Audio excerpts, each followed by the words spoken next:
Hello प्यारे बच्चों, आइए देखते हैं ट्रिकी मैथ सीरीज में आज अलजेब्रा के क्वेश्चंस को कैसे जल्दी से सॉल्व करेंगे।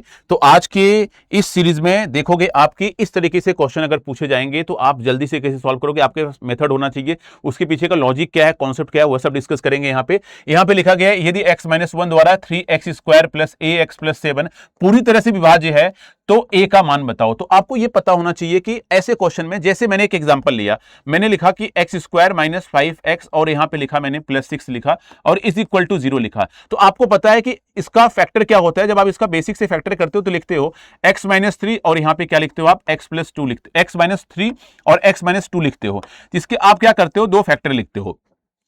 तो x-3 और x-2 क्या है कि फैक्टर है, मतलब फैक्टर का मतलब है कि x-3 से ये पूरी तरह से क्या हो जाएगा, कट जाएगा, और x-2 से ये क्या होगा, पूरी तरह से कट जाएगा। और हम लोग क्या करते हैं कि जब आपको x की वैल्यू निकालनी होती है तो x-3 कहीं ना कहीं आप 0 लिखते हो कि नहीं लिखते हो, और x बराबर क्या लिखते हो, 3 लिखते हो। तो इसका मतलब है कि अगर हम x जगह 3 रख देते हैं तो ये हमारा क्या हो जाता है, 0 के बराबर हो जाता है। तो क्लियर हुआ, क्योंकि x-3 अगर फैक्टर होता है तो x की वैल्यू 3 पुट करेंगे तब जाके ये 0 होता है।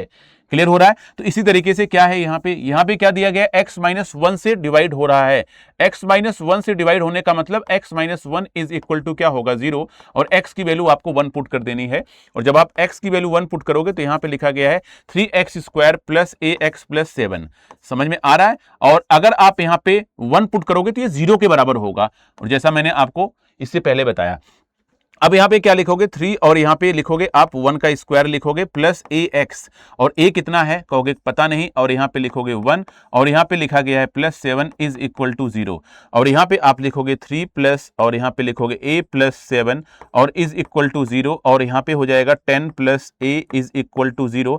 तो कहीं ना कहीं a जो है वह निगेटिव आ रहा है, और ये आपका हो जाएगा -10। a की वैल्यू आ रही है -10। इसी तरीके से एक और क्वेश्चन हम लोग देखेंगे कि यदि 4x³ minus 2x² plus 5x minus 8 को x-2 से विभाजित किया जाता है तो शेष कितना रहेगा। तो आपको यहाँ पे शेषफल बताना है कि कितना आएगा शेषफल।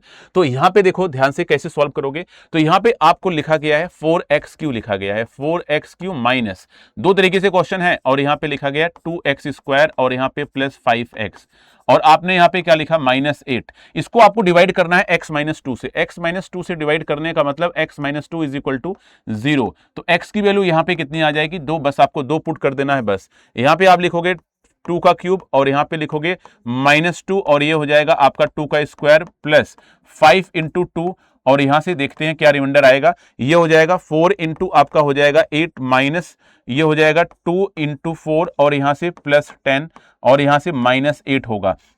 यहां से हो जाएगा 32 माइनस 8, और 10 में से 8 जाएगा, 2 आएगा, और 10 ये आप माइनस करोगे, यहां से कितना हो जाएगा, प्लस है, प्लस 2 आ जाएगा।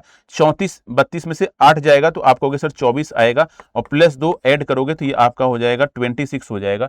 26 इस सवाल का उत्तर होगा। अब इसी तरीके से एक और क्वेश्चन देखते हैं कि शेष क्या आएगा। जैसे 4x6 माइनस 5x³ माइनस 3 को x³ माइनस 2 से डिवाइड अगर आप कर रहे हो तो यहां से आपका रिमाइंडर क्या आएगा, शेष क्या बचेगा। तो अब आप देखोगे, कहोगे कि हम x³ माइनस 3 x³ माइनस 2 से डिवाइड कर रहे हैं, तो इसका मतलब है x³ minus 2 is equal to 0, और आप लिखोगे x³ इज इक्वल टू क्या लिखोगे, 2 लिखोगे। x³ इज इक्वल टू क्या लिखोगे, 2। अब यहां पे लिखोगे आप 4 लिखा गया है, और x के पावर 6 है, कहोगे सर x के पावर 6 है तो हमें x³ बनाना पड़ेगा, तो इसको हम लिख सकते हैं x³ का स्क्वायर, और माइनस यहां पे लिखोगे 5x³ तो एज इट इज, क्योंकि x³ की वैल्यू पता है, और यहां लिखोगे -3। तो जब आप यहां पे रखोगे क्या वैल्यू पुट करोगे, x³ की वैल्यू 2 दी गई है, 2 पुट करोगे तो ये हो जाएगा, और x³ की जगह 2 पुट करना है, और यहां से आपका है -3। तो यहां से हो जाएगा 4 4 जा कितना हो जाएगा, 16 हो जाएगा, -10 हो जाएगा, -3 हो जाएगा। तो 16 माइनस यहां पे लिखोगे 10, और यहां पे लिखोगे 16 माइनस हो जाएगा आपका 13, और यहां से आपका आंसर आ रहा है 3, और 3 जो है इस सवाल का उत्तर हो जाएगा। इसी तरीके से एक क्वेश्चन आप लोगों को दिया जा रहा है, और आप लोगों को बताना है कि ए का मान यहां पे क्या आएगा। इंपॉर्टेंट क्वेश्चन है, और ये हर साल पूछे जाते हैं। ट्रिकी मैथ सीरीज में इसी तरीके से हम ढेर सारी ट्रिक आप लोगों के लिए लेके आते रहेंगे, और आप लोग ट्रिकी मैथ सीरीज का कोई भी शो बिल्कुल मिस नहीं करना है, कोई भी क्लास हो। यहाँ पे लिखा था अलजेब्रा पार्ट 1, जब भी लिखा रहे कि अलजेब्रा पार्ट 1 की क्लास है तो कहीं ना कहीं आशीष सर इसका मतलब है कल जो लेक्चर होगा वो अलजेब्रा पार्ट 2 का लेक्चर होगा। एक ट्रिक हम लेके आएंगे, उस पे 3 से 4 सवाल हमेशा करवाते हैं ताकि आपको अच्छे से समझ में आए और आप लोग रिस्पॉन्स किया करो, आंसर किया करो, बताया करो ट्रिकी मैथ सीरीज से आपको फायदा हो रहा है कि नहीं हो रहा है, वो जरूर बताना। ठीक है, मिलते हैं नेक्स्ट लेक्चर में।